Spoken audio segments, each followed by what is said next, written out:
Expose Evil here. Like, share, subscribe. Today I'm doing a video about some artwork that was displayed at the Satanic Temple's art gallery in Salem, Massachusetts. Now, the reason I'm doing this video is to show my fellow Christian brothers and sisters that, like I've been saying, Satanism is nothing more than paganism or these other religions. And I'm going to show you right now with their artwork, through what they said and what the art is about. Now let's take a look at this artwork, which is done in real blood. The artist is Vincent Castilla. It's called Sanguine Spring. First, let's go look up that word, sanguine. Sorry if I'm mispronouncing it. Sanguine. Sanguine. Optimistic or positive, especially in an apparently bad or difficult situation. Okay. In medieval science or medicine, of or having a constitution associated with the predominance of blood among the bodily humors, supposedly marked by a ruddy complexion of an optimistic disposition, florid or ruddy, blood red, bloody or bloodthirsty. Now you see here it says the exhibition is inspired by the idea that Romans viewed February as a time of purification and honoring one's ancestors, ritualized bloodletting, purging, and celebrations of opulent excess often accompanied observances such as Lupercalia. Now, I'm going to keep it short. I'm not going to read the rest. And we're only going to go on the first holiday that they're talking about, Lupercalia. That's all we need. It's really all that's needed to prove my point here. So, Wikipedia, I know it's not credible all the time, but this is a very popular holiday. There's a lot of information all over the internet. So, I'm going to start right here. It says, possibly pre-Roman pastoral annual festival observed in the city of Rome between February 13th and February 15th. Now, let me say that they might, others, whatever myth they're following, if it's from Greece, Rome, Egypt, they might observe these same holidays on a different day or different days. So now I'm going to just go down to the rites, where it says rites for this holiday. And there's Roman goddess and a Roman god. And then it says priesthoods. And the part where it says sacrifice. It says they'll sacrifice a male goat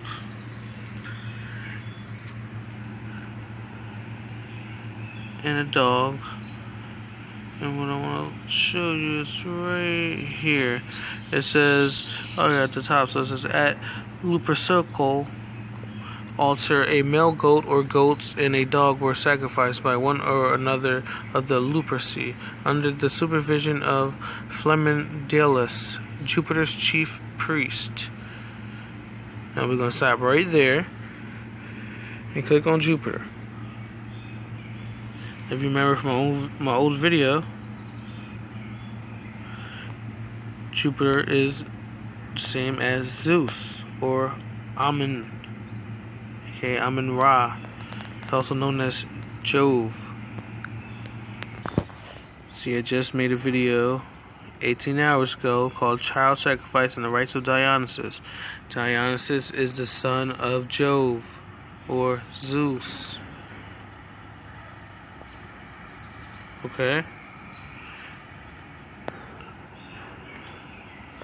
And then I have other stuff right here. Jesus is not Zeus or Jupiter. showing that Zeus is Jupiter. And Zeus is the same as Amen from Egypt. Alright. Now again, this is the same God or gods they were worshipping in Israel or in the wilderness, in the desert, when they didn't know what happened to Moses, when Moses went to Mount Sinai to get the law. They continued to worship after they left Egypt. The same thing as the worship of Amun or Osiris. If you haven't seen this before, right here, look. The word that they use, Remphan or Rephan, the star of your god Remphan, is the same as Chuan. Same as Saturn. Kronos. The father of Zeus. Grandfather of Dionysus. Grandfather of Hercules. Same. What's that? The picture probably represents one of them with the bleeding tears at the art gallery. I keep scrolling here. Some people say it was Hercules. Some people say it was Mars. Some people say the sun. The point is, it doesn't matter. We all know this is Roman mythology. It matches up with Greek mythology. They all copied off Egyptian mythology. It all comes from Babylon. And if you don't know how this religion spread, the Satanism spread throughout the world, and paganism from Asia to Rome, Greece, Egypt, India, everywhere, it's from Genesis 11:8. So the Lord scattered them abroad from there on the face of all the earth, and they left to build the city. They left off to build the city. And this city was the city of Babylon. They were building the Tower of Babel. And Babel means confusion. This is what happened. Their language was confused. So when they were cast, or when the Lord scattered them, they went to Egypt. And what they did was called Nimrod, Semiramis, and Tumas. They renamed them over there. Or they didn't rename them. In their language, they sounded like Isis, Osiris, Horus. Get what I'm saying? You go to India, it sounded like Brahma, Vishnu, Shiva, and so on.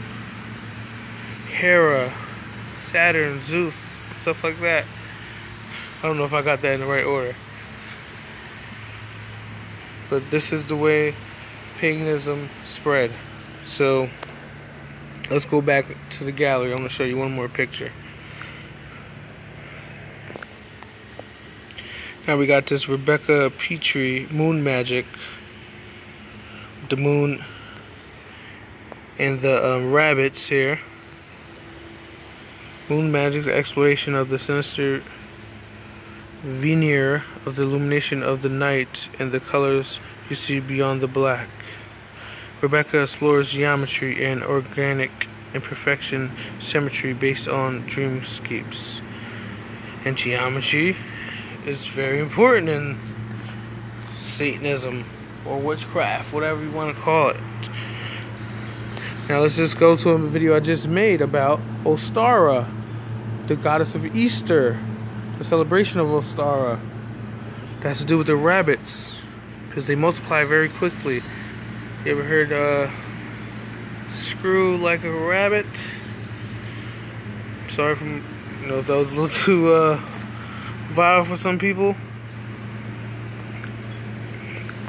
Right here in my video, just one example of the King James Version mistranslations. Acts 12:4. I speak about Ostara and how she's associated with Diana, the queen of the witches. And that will make sense of that photo we see with the triangle in the middle and the rabbits going around. I don't know if everyone knows the triangle is 60 degrees in each corner. Representing 60, 60, 60, or take out the zeros and you get the mark of the beast. So I hope everyone likes this video. Hope it's very informative. Hope it connects the dots for you. Makes sense. But one thing I want to say, one more thing, they follow, there's like 8 major rituals that they do throughout the year. Now, Tumas,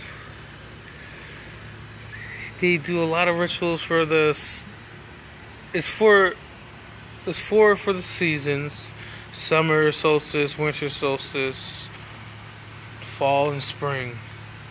And then they do full moon, and this corresponds to the star of Ishtar, the 8-pointed star, with the spiral going through it.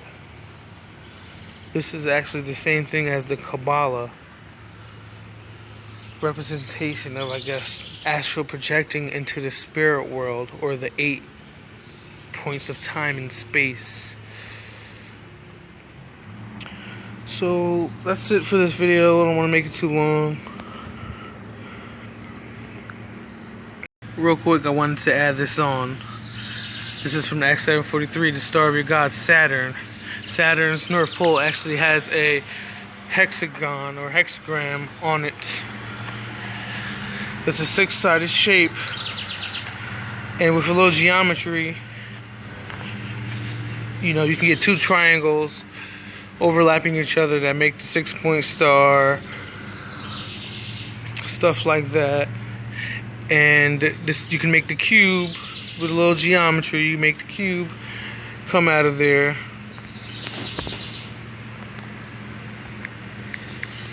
And this is the same as the Kabbalah, same as the star of Ishtar, or the 8 points of time and space. You see the cube there? Alright. Now,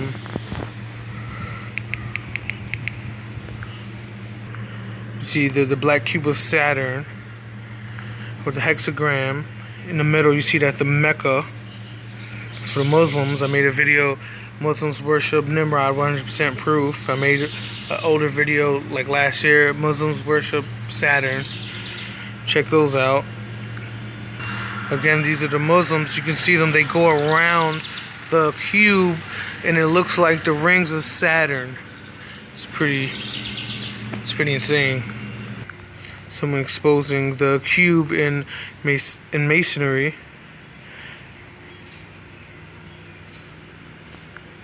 As you can see here, right here, that's the Kabbalah flower of life behind the cube.